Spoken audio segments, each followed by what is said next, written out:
I think people get confused about organizing a split and figuring out what their weak points are, so then their split is beneficial for growing those weak points.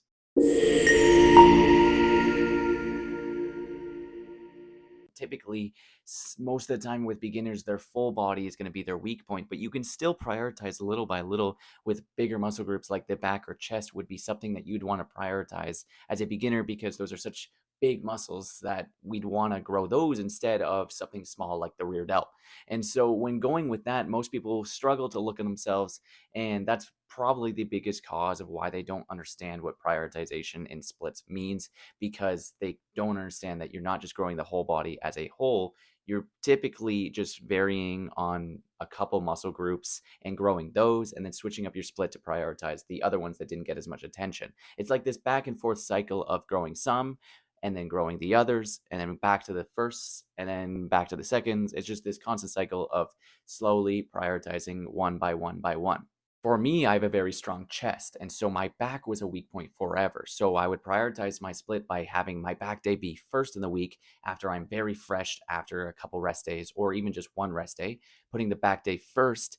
Or if you do something like chest and back, you would do your back workout first and then chest, because this is just how you organize the priorities. You want the biggest muscle groups that you want to grow the most first, or first in a workout, first in the week, first after a rest day. And this is how you're going to actually grow them to the best capabilities. And this isn't just about adding more volume, it's actually about organizing the exercises properly. A lot of people would spam lateral raises because they want big shoulders and that V taper, and big shoulders are part of that. So they would spam lateral raises over and over and over again, almost every day or every second day. And this is just too much for your shoulders to even recover from. So you want to make sure that you're organizing these well, because if you just add more and more volume, you can't recover. And I can guarantee you weren't progressively overloading, which is a staple to actually building the muscle that you want.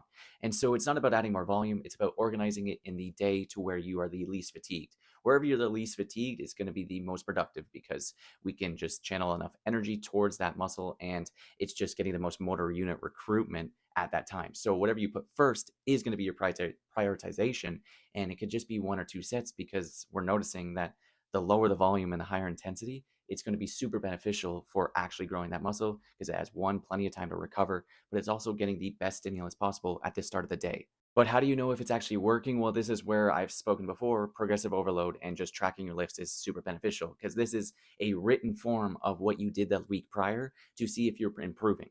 And the whole point of it is getting 1% better, or baby steps towards a better physique. This is everything that I've always preached. It's always a baby step towards a better day or a better workout. So if you're tracking your lifts, you're going to see that you're either getting a better rep, or you moved up in weight and it's just going well. And so if you keep going up, or you match the same number that you did last week, but it was a little bit better or a little bit easier, or you moved half an inch farther up that concentric, or you did a partial at the end. Partials aren't always the best idea, but it's the idea that counts. And so progressive overload is the staple to see if you actually are progressing. So if you're weak points and you're putting them at the start of your day, make sure to track what you're doing, because this is the last 1% that would help you progress and get that muscle out of being your weak point. And so you want to make sure you're tracking it. And so then track it every week, write down everything you've done, and make sure to try your best to continue to improve on that number or weight. And I promise you, you will actually see muscle growth. So it's not as complicated as some people think. All you have to do is progressively overload and organize the exercises to where you want them to be the most priority at the beginning of the workout.